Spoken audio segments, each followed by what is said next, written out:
ada sebuah legenda yang sampai saat ini masih dipercaya oleh masyarakat kita. Legenda yang dimaksud merupakan sebuah kutukan dari seorang gadis cantik yang meninggal di usia 19 tahun, yaitu Nyai Ratna. Tepat sebelum menghembuskan nafas terakhirnya, Nyai Ratna mengucapkan sebuah kalimat bahwa di daerah asalnya tidak akan ada seorang wanita yang secantik dirinya sampai umur 19 tahun. Tidak akan ada wanita yang punya paras yang secantik diriku. Siapapun itu, karena hanya aku yang punya paras cantik, berdada besar, dan hanya aku yang punya tubuh yang paling menggoda. Itu tahun 1920-an, di wilayah Jawa ada kesenian yang terkenal bernama tari rombong. Saat itu, rombongan tari sering melakukan perjalanan dari satu desa ke desa lainnya. Nyai, kali ini kita melakukan perjalanan kemana? Kali ini kita hanya di daerah sini saja. Kita diundang dalam hajatan salah satu penduduk desa di sini. Baiklah, Nyai. Sesampainya di sana, mereka langsung menarikan tarian rombong.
Oh Seto, lihatlah betapa cantiknya Nyai dan begitu manisnya dia.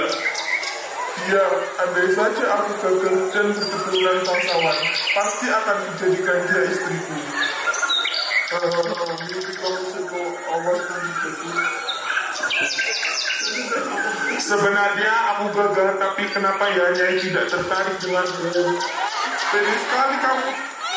Namun sayang sekali, ketenaran dan popularitas yang dimilikinya justru hanya sampai dia berumur 19 tahun. Usia yang sangat muda untuk seorang gadis. Saat ia masih hidup, Ia juga sering dipandang negatif oleh beberapa orang. Konon, dia bisa diajak tidur oleh siapapun yang mau membayar dengan harga yang sangat tinggi. Yu, Mbak Yu, lihatlah ada Nyai. Wah, iya, betapa cantiknya dia ya.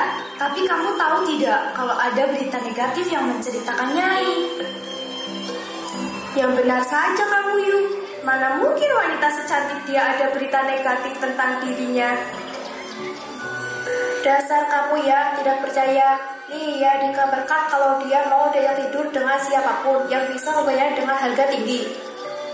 Kamu loh, Yu, kalau bicara yang benar saja loh. Jangan mengada-ngada. Kamu ini ya, susah untuk percaya. Coba lihat tubuhnya yang sangat menggoda dan kecantikannya yang sangat bersinar. Sudah pasti para lelaki tergoda melihatnya. Yu, jangan suka menyebar berita-berita seperti itu. Tidak baik. Begini saja, kalau kamu tidak percaya, tanya saja Tejo. Dia sendiri yang pernah tidur dengan Nyai. Benar kan, Tejo? Iya benar, aku sendiri yang pernah tidur dengannya. Wah, betapa hebatnya kamu, Jo. Sudah, tidak usah mengurusi hidup orang lain. Urus saja hidupmu sendiri, Yu. Awal mula petaka dalam hidupnya saat Nyai merasa sangat kesepian.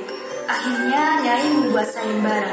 Dengan sangat cepat, berita sayembara itu menyebar ke seluruh kerajaan di Jawa Barat. Sampai beberapa pangeran pun ikut menjadi pesaing dalam sayembara itu. Tejo, kamu tahu tidak kalau Nyai membuka sayembara untuk siapapun itu? Yang benar saja kamu. Ya, aku dengar sendiri kalau Nyai membuka sayembara itu. Bagaimana kalau kita mencoba ikut dalam sayembara itu? Siapa tahu salah satu di antara kita memenangkan sayembara itu. Hahaha, boleh saja. Wah, sudah siang. Bagaimana kalau kita istirahat saja dulu? Iya. Hei kalian, sudah siang, kita istirahat dulu. Hari sayembara pun tiba. Sayembara itu diikuti oleh pemuda dari berbagai desa. Singkat cerita, hanya ada 3 pemuda yang lolos. Nyai sangat bingung untuk memilih salah satu di antara mereka, dikarenakan mereka sangat tangguh dan tidak ingin satu sama lain. Nyai menjadi sangat bingung. Akhirnya Nyai mengadakan sayembara lagi untuk ketiga pangeran tersebut. Tetapi tetap saja mereka tidak ada yang mau mengalah. Di sisi lain, tanpa sepengetahuan Nyai, ternyata 3 pangeran itu bertarung di dalam hutan. Hahaha, sudah pasti aku yang akan menang di dalam persaingan ini. Nyai pasti akan menjadi istriku. Jangan mimpi kamu, pasti aku yang akan menang. Sekalipun aku harus menghabisi kalian berdua. Hahaha, kalian berdua ini jangan mimpi, sudah jelas aku yang paling gagah dan paling pantas untuk jadi pendamping Nyai. Sudah, bagaimana kalau begini saja kita bertarung siapa yang akan menang dan akan menjadi pendamping Nyai. Tapi yang kalah harus pergi sejauh-jauhnya dari sini dan tidak boleh muncul dalam kehidupan Nyai.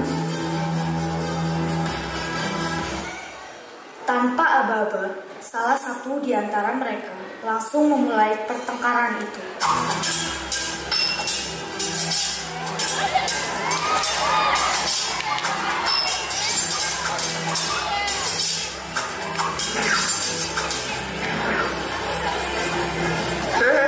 Apa yang sedang kalian lakukan?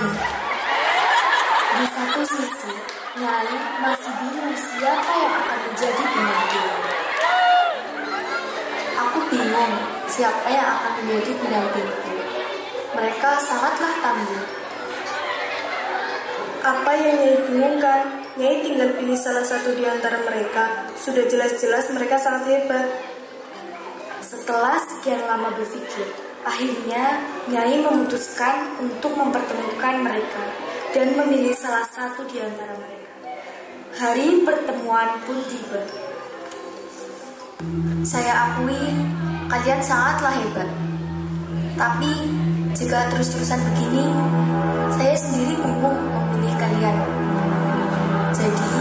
saya putuskan untuk memilih salah satu di antara kalian.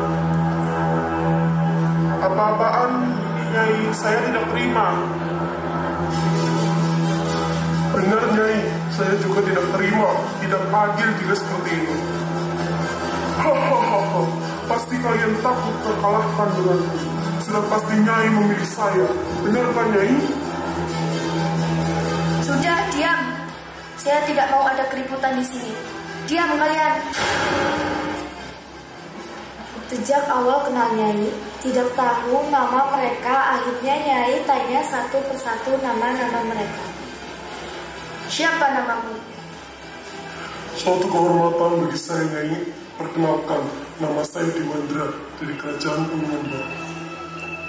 Lalu, siapa namamu? Suatu kehormatan bagi saya, Nyai. Perkenalkan, nama saya Paramudia dari Kuningan Timur. Aku bisa bertarung dan mengalahkan semua lawan. Selanjutnya, siapa namamu? Wahai Nyai yang sangat cantik, perkenalkan, nama saya Amin Hidayat. Seperti namanya yang gagah, orangnya pun gagah. Setelah perkenalan itu, Nyai pun sudah tahu siapa yang pantas untuk menjadi suaminya. Setelah berpikir, akhirnya saya tahu siapa di antara kalian yang pantas untuk dijadikan pendamping saya. Saya putuskan Amin yang akan menjadi pendamping hidup saya. Sudah saya bilang, pasti saya yang akan menang. Karena Nyai tergoda dengan kegagahanku. Apa-apa ini, Nyai? Saya tidak terima. Benar, saya juga tidak terima. Kita sudah berjuang, tapi tidak ada kemenangan dalam pertarungan. Merasa tidak rela, akhirnya terjadi lagi pertarungan yang hebat. Pertarungan itu terjadi selama 7 hari 7 malam. Dan tetap tidak ada yang mau menyerah seperti sebelumnya. Sang Romain pun berusaha menghentikan pertarungan tersebut.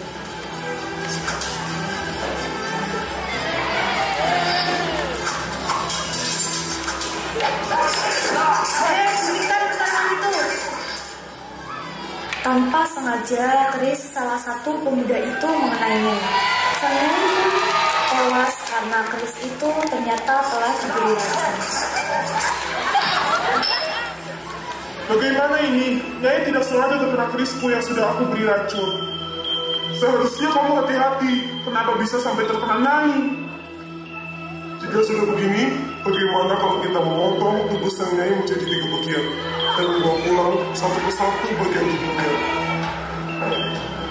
Setelah dipotong menjadi 3 bagian, akhirnya bagian itu pun dibagi ke para pemuda itu.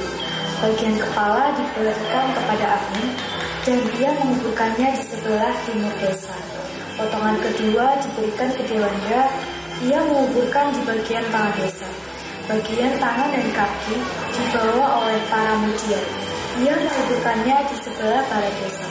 Terkadang para warga sering mendengar alunan musik tarian pada malam hari dengan suasana yang mencekam.